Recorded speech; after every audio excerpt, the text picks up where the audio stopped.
урматтуу мекендештер, көңүлдүү күнүңүздөр менен, бүгүнкү жума майрамыңыздар менен мен көптөн бери түз эфирге чыга элем.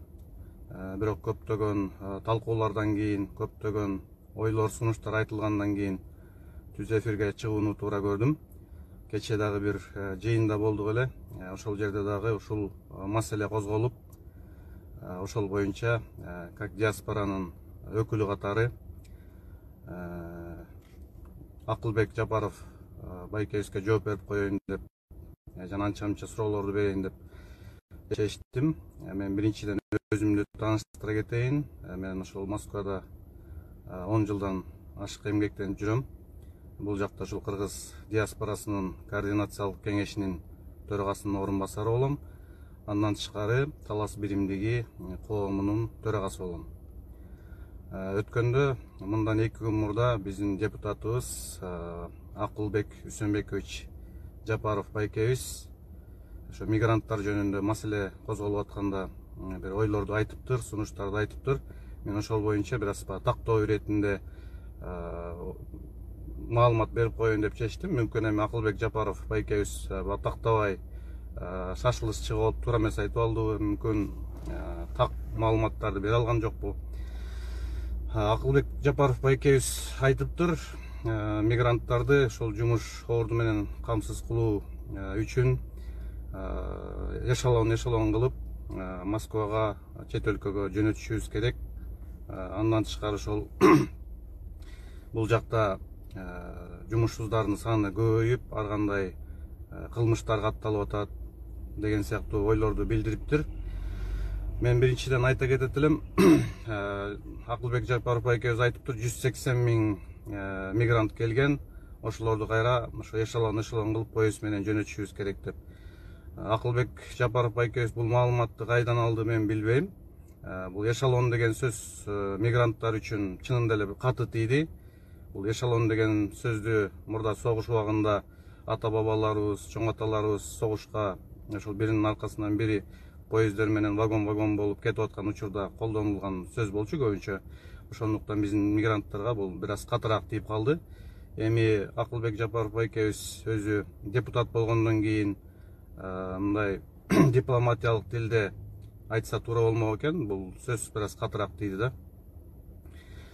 Анан 180 миң мигрант келди деген маалыматты сиз кайдан алдыңыз мен билбейм. Мен да бул жактагы атайын өкүлчүлүктөрдөн тактап чыктым. Болжол менен бир 50-60 миң, ашып кетсе 70 миң мигрант барды деп атат бул жактан. А сиз 180 миң деген цифраны кайдан алдыңыз мен билбейм. Ушуну тактап дагы жооп берип коесуз деп ойлойм. Анан сиз айтып атасыз, ушул чет өлкөдөн мигранттар келип, бул жакта саны көп болду, кылмыштуулук да өсүп атат деп айтып атасыз да. Сиздин оюңуз боюнча ошол мигранттар кылмыш кылып атат, бул жака келип алып дегендей мындай ойду айтып атасыз да. Мен ал оюңузга кошула албайм. Себеби мигранттар чет өлкөдө жүрүп, күнү түнү эмгектенип, күнү түнү ушул жумуштун баркын билип, нандын баркын билип, патриоттук сезимдери ойгонуп бул жактан андай уурлукка, жаман иштерге мен барбайт деп ишенем. Ал кылмыштардын баардыгы башка адамдар кылып атат. Аны өзүңүздөр эле түшүнүп атсаңыздар керек, кимдер кылып атканын. Ошондуктан бул мигранттардын эмес, уурлук кылып аткандар. Экинчиден, бул жумуш ордун түзүү боюнча. Жумуш ордун жаңылбасам 2015 жылы сиз ошол партия менен депутаттыкка каттанып атканда айттыңыз эле, 70 миң жумуш ордун түзөбүз Кудай буйрса деп. Андан бери 5 жыл өттү. Мен ошол сизге сурайын дедим эле. Канча жумуш ордун түздүңүздөр? Андан тышкары ошол жанагы цифраны каяктан алдыңыздар? 180 миң мигрант келди деген. Биздин эсеп боюнча ошол 60-70 миң эле мигрант барган да. Себеби биз күнү түнү ушул аэропортто элчилик менен, диаспоранын өкүлдөрү менен чогуу кызматташып, чогуу күнү түнү жүрүп аттык. Кийин 3 ай 4 айдан кийин дагы болжолдуу отчеттор чыккан. Ошол себептен бул маалыматыңыз дагы чындыкка дал келбейт. Анан мен сизге баягы суроо эле бериптим, болбостон сунуштарымды айтайын дедим эле. Эми сизди биз билебиз, колунда бар бай адамдардын бири деп эсептелесиз биздин угушубуз боюнча. Мен сизге бир сунуш берейин. Сиз депутатсыз, өзүңүз деле билимдүү адамсыз. Мигранттарды бул жака эшелон кылып жөнөтөрдөн мурда мигранттардын проблемасын чечип беришиңиз керек да. Азыр сиз айтып аткандай, мигранттар аэропортко келип алып, самолетко жетишпей жаткан жок, баягы батпай калып, самолет ташып жетишпей жаткан жок. Сиз ошол маанайда айтып атасыз да. Бул жерде деген мамлекеттик келишим керек. Келишим болуш керек мамлекеттик. Анткени өзүңүз билгендей Москвага жума күнү гана эч кандай основаниясы жок биздин мекендештер учуп келип атат. Бир жумада бир эле жолу жума күнү учуп келип атат. Калган убакта основания менен келгендер, ал баягы больницага келгендер, же болбосо Россиянын жарандыгы бар жакындары келип атат. Ал башка себептер менен келип атат. Основания дагы бул мыйзамдуу эмес. Основанияны ошол биздин мекендештер, жерлештерде өткөндө жазып айтып чыгышпадыбы? Ал деген ошол жактагы ар кандай жанагындай поликлиникалар, медцентрлер жазып берип эле ооруду кылып эле жөнөтүшүп атат да. Бул чынында мыйзамдуу эмес. Чынында ооруган адамдар келиш керек болчу да. Ошол себептен ар кандай баягы туура эмес книжкалар менен келип атат. Ошондуктан урматтуу Акылбек Жапаров мырза жана жалпы эле биздин мамлекет башында турган инсандарга кайрылат элем. Биринчи проблеманы ушул сүйлөшүү жолу менен, ушул Собянин мененби башкалар менен келип сүйлөшүп, самолеттордун санын көбөйтүп, без основания учуп келе тургандай, ошол жердеги бардык процедуралар сактала тургандай, медициналык бардык текшерүүлөрдөн өтүп келе тургандай кылып сүйлөшүүлөрдү жүргүзүш керек. Анан самолеттор ташып жетишет. Поезд жок эле, эшелону жок эле, самолеттор ташып жетишет. Болгондо уруксат гана жок. Жума күнү гана без основания учуп келе алышат. Ошол себептен очередь болуп атат. Ошол себептен билеттер кымбат болуп атат. Билетти дагы эмне себептен кымбат болуп атат? Бул жерде авиакомпаниялардын жетекчилерин баардыгын чакырып алып сүйлөшүш керек мамлекет деңгээлде.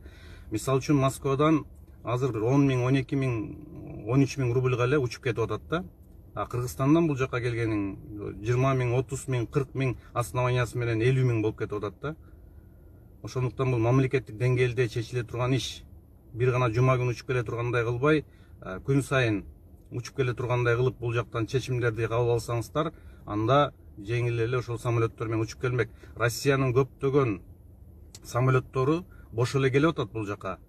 Бош эле келип атат. Мына келгендер айтып келип атат, жарым неме бош келип атат да. Ошондуктан маселени жогору жактан чечиш керек. Ал поезд менен жибербей эле. Бул биринчиден. Экинчиден, ошол мигранттарды бул жака жибергенге шашпай, өзүңүз айткандай жумуш орундарын түзүп берсеңиздер жакшы болмок. Мына Ошто Нурбек Осмонов деген инибиз машина куруучу завод ачып, мына канча миң деген жумушчу орундарын түзүп атыптыр да. Менин билишимче ал жигит депутат деле эмес, эч кандай чоң кызматта деле иштебейт экен, мындай эле ишкер эле жигит экен. Сиз деген Акылбек байке депутатсыз, колуңузда бар адамсыз, эмне үчүн ошондой жумуш орундарын түзүп, мейли андай машина завод ачпасаңыз дагы бир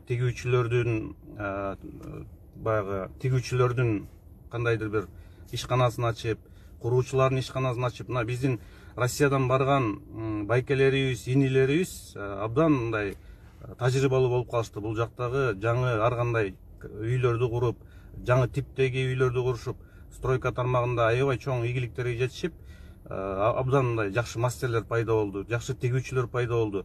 Ошолорду чыгарып жибербей, Кыргызстандан наоборот алып калыштын жолун ойлонбойсуздарбы? Негизи эле чиновниктер, мамлекеттик кызматкерлер ушул биз мигранттардын көп болушун каалайт экен да. Кыргызстанда калышын эмес, ушу чет өлкөгө чыгып акча салып турушун каалайт экен. Мен муну 2 жыл мурда элчиликте өткөн чогулушта түшүнгөм. Себеби ошол жерде бир министрби, зам министр келип алып айтып атат да. Былтыр дейт, кризис болгонуна байланыштуу мигранттардан акча которуулар аз болгон дейт. Быйыл Кудайга шүгүр 6 айдын ичинде эле мынча акча которулуп калды деп бир министр айтып атат да. Мен ошол жерден эле туруп суроо бергем. Ошондо сиздердин максатыңыздар мигранттарды кантип Кыргызстанга кайтаруу, кантип проблемаларды чечүү, кантип жумуш орун түзүү деген идеология, эч кандай программаңыздар жок эле.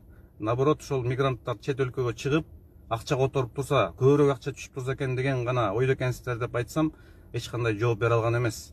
Демек, эч кандай мигранттарды кайтаруу боюнча мигранттарды ошол Кыргызстанда калтыруу боюнча сиздерде эч кандай кызыкчылык жок, эч кандай мамлекеттик идеология, программа жок, калтырайын деген ойлоруңуздар жок. Наоборот, көпчүлүгү сыртка чыгып, мигрант болуп, Кыргызстанда бала чакасын таштап, ар кимге тарбия бербей, карай албай, канча жылдан бери ата энесин көрбөй жүргөн жаш балдар бар.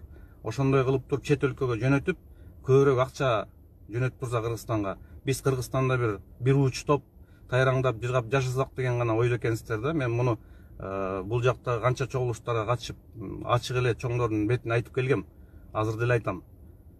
Сиздерде бир кайтаруу боюнча Кыргызстанга бир программаңыздар эч кандай жок.